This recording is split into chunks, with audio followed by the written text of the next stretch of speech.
Hello everyone, नमस्कार। Welcome back to learn with Simran. आशा करती हूँ आप सभी अच्छे हैं और अपने वाइवा की प्रिपरेशंस में लगे हुए हैं। तो आज हम डिस्कस करने वाले हैं reading and reflecting on text के कुछ इंपॉर्टेंट क्वेश्चंस जो कि वाइवा में पूछे ही जाते हैं। तो पहला सवाल आता है, व्हाट इज़ लैंग्वेज, या फिर भाषा से आप क्या समझते हैं।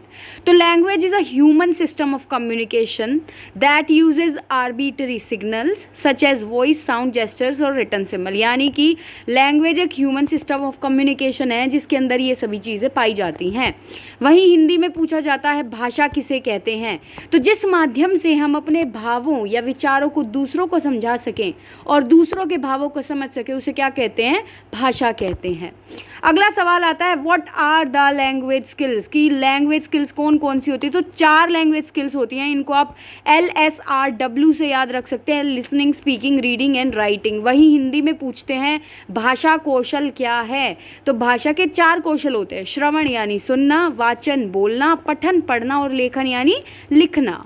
अगला आ जाता है, what are the functions of language, की भाषा के कार्य क्या हैं। तो it is a medium of expression, it is use to communicate, it is a medium for learning, इसके द्वारा हम लर्निंग करते हैं, and it help us in interacting with other, इसकी मदद से हम औरों के साथ इंटरेक्ट करते हैं। It help us in conveying information, हम इन्फॉर्मेशन को कन्वे कर सकते हैं भाषा की मदद से।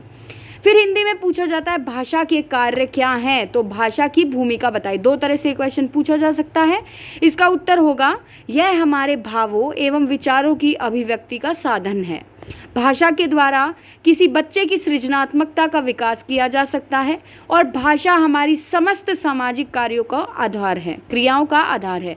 तो ये हमारा क्वेश्चन हुआ, भाषा के कार्य या भाषा की भूमिका।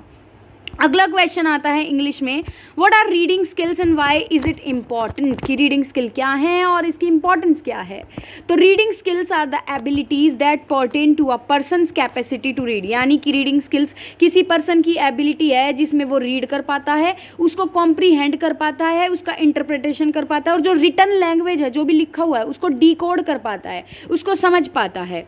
It is a skill which enables them to extend their concept. ये हमें मदद करती है कि हम अपने कॉन्सेप्ट को एक्सटेंड कर सकें, इंफॉर्मेशन को गेन कर सकें और लर्निंग कर सकें। ठीक है। अब इसी को हिंदी में पूछा जाता है कि पठन कौशल क्या है, इसकी क्या महत्ता है। तो पठन कौशल का अर्थ है लिखी हुई सामग्री को पढ़ते हुए उसका अर्थ ग्रहण करना, उसके पश्चात उस पर अपना सोच विचार स्थिर करना, यानी पढ़ना, उसको समझना और फिर उसको अपने व्यवहार में लेकर के आना। अर्थात अर्थ एवं भाव को ध्यान में रखकर किसी लिखित भाषा को पढ़ना ही पठन कौशल कहलाता है। अगला है, how many types of reading are there, कि रीडिंग के कितने टाइप हैं। तो पहले 4 टाइप होते हैं, स्किमिंग, स्कैनिंग, इंटेंसिव और एक्सटेंसिव। देखो, स्किमिंग होता है जब हम बहुत फटाफट से किसी चीज़ को पढ़ते हैं, वर्ड्स को मिस कर देते हैं बीच में, बस उसका मीनिंग समझने के लिए पढ़ते हैं। स्कैनिंग होता है जैसे स्कैन करना, मतलब बिल्कुल एक एक चीज़ को ध्यान से पढ़ते हैं जब हम, वो कहलाता है स्कैनिंग। इंटेंसिव और एक्सटेंसिव, इंटेंसिव होता है जब हम किसी चीज़ को बहुत डीपली पढ़ते हैं, और एक्सटेंसिव होता है जब उसको मोटा मोटा पढ़ लेते हैं। पठन कौशल के प्रकार कौन कौन से हैं। तो पठन कौशल के 4 प्रकार हैं, सस्वर वाचन, मौन वाचन, गहन और व्यापक पठन। ठीक है। अगला आता है, विच रीडिंग इज़ द बेस्ट। तो इंटेंसिव रीडिंग यानी कि गहन पठन जो होता है वो सबसे उत्तम पाया जाता है। What is the difference between prose and poetry, कि प्रोज और पोइट्री के बीच में क्या अंतर है। तो प्रोज जो होता है वो सेंटेंस और पैराग्राफ को इस्तेमाल करता है, वहीं जो पोइट्री है, पोइट्री के अंदर लाइंस और स्टेंजाज होते हैं। प्रोज के अंदर फॉर्मल और ऑर्डिनरी साउंड यूज होता है, पोइट्री के अंदर रिदम और टोन यूज की जाती है। प्रोज का एग्जाम्पल होगा कोई भी ऐसे जिसके अंदर क्या होते हैं, सेंटेंस या पैराग्राफ। पोइट्री का एग्जाम्पल होगा पोएम जिसके अंदर स्टेंजाज और लाइन्स होते हैं। गद्य और काव्य में क्या अंतर है। गद्य वह है जिसे हम पत्र, निबंध, लेख आदि लिखते हैं, यानी कि वही पैराग्राफ लिखते हैं। पद्य वह है जिसमें हम कविता, भजन तथा पद्य लिखते हैं। पद्य लय रूप में लिखा जा सकता है कि उसकी वही रिदम होती है, वही गायन रूप में भी प्रस्तुत कर सकते हैं, लेकिन गद्य को हम गा नहीं सकते। How can you improve reading habits of children, की आप बच्चे के अंदर रीडिंग हैबिट्स कैसे इंप्रूव करोगे। Make reading a daily habit, की बच्चे के अंदर हैबिट डालो कि वो डेली रीडिंग करे। प्रोवाइडिंग विद अट्रैक्टिव बुक, बच्चे को अगर हम अट्रैक्टिव और अच्छी बुक देंगे, क्रिएटिव सी, तो बच्चे का खुद मन करेगा कि मैं इसको पढूं। क्रिएट अ रीडिंग स्पेस, बच्चे के लिए ऐसा माहौल दें जहाँ पर वो रीडिंग कर पाए। टेकिंग ट्रिप्स टू लाइब्रेरी, बच्चे को लाइब्रेरी लेकर के जाना रीडिंग की हैबिट डलवाने के लिए।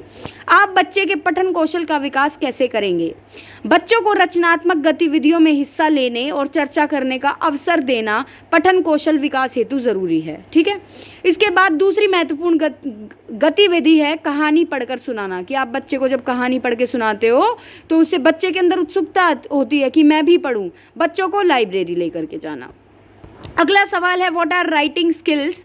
तो writing skills are specific abilities which help writers put their thought into words in a meaningful form. यानी कि राइटिंग स्किल वो एबिलिटी होती है जिसके अंदर एक जो राइटर होता है, जो लिखता है, वो अपने थॉट को, अपने विचारों को शब्दों में लिख सकता है मीनिंगफुल फॉर्म में। And to mentally interact with a message, और जो भी मैसेज लिखा है उसके साथ मेंटली इंटरेक्ट कर सके। अब लेखन कौशल क्या है? तो लेखन कौशल विशिष्ट क्षमताएं हैं जो लेखकों को अपने विचार रखने में मदद करती हैं, शब्दों में अर्थपूर्ण रूप में और मानसिक रूप से संदेश के साथ बातचीत करने के लिए। ठीक है, अगला क्वेश्चन है what is the importance of language in daily life? कि भाई हमारी डेली लाइफ में लैंग्वेज की क्या इंपॉर्टेंस है? तो देखो, language allows us to share our ideas, thoughts and feelings with others. It is widely used in official spheres. It is used to interact and put forward our views. ठीक है, तो ये हो गई लैंग्वेज की इंपॉर्टेंस। अब भाषा का हमारे जीवन में क्या महत्व है? भाषा अभिव्यक्ति का सर्वाधिक विश्वसनीय माध्यम है। ठीक है, यही नहीं, यह हमारे समाज के निर्माण, विकास, अस्मिता, सामाजिक संस्कृति, पहचान का भी महत्वपूर्ण साधन है। भाषा के बिना मनुष्य अपूर्ण है और अपने इतिहास और परंपरा से विच्छिन्न है। ठीक है, फिर आखिरी क्वेश्चन आता है हमारा What are the common errors that student make while learning या रीडिंग? जब बच्चे पढ़ते हैं तो क्या क्या उनके अंदर कॉमन एरर्स आते हैं? वर्ड बाय वर्ड रीडिंग की, बच्चा एक एक वर्ड को पढ़ता है, ठीक है, फ्लो में नहीं पढ़ पाता। पुअर वर्ड रिकॉग्निशन, वो शब्दों को पहचान नहीं पाता। मिस प्रोनाउंसिएशन की, उच्चारण ठीक से नहीं करता। फिंगर पॉइंट की, उंगली रख रख के वो जब पढ़ता है तो वो भी एक एरर है। Lip movement with during silent reading, कि साइलेंट रीडिंग के दौरान भी जब बच्चा लिप्स की मूवमेंट करता है। इग्नोरिंग स्मॉल वर्ड, जब वो छोटे छोटे शब्द जैसे किसी सेंटेंस में इज है, एम है, आर है, इन सब चीज़ों को जब इग्नोर करता है तो वो भी एक एरर है। बच्चे पढ़ते समय कौन सी आम त्रुटियां करते हैं?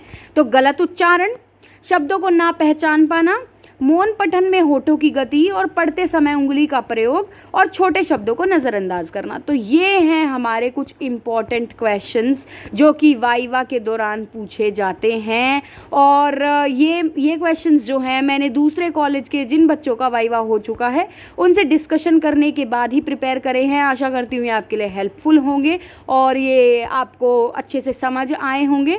अगर स्टिल आपको कोई डाउट है तो आप उसको कमेंट सेक्शन में मेंशन कर सकते हैं। Thank you so much for watching and all the best for your viva. Be confident, और जो भी समझ आए बस बोलना है, चुप नहीं रहना है। Thank you so much for watching.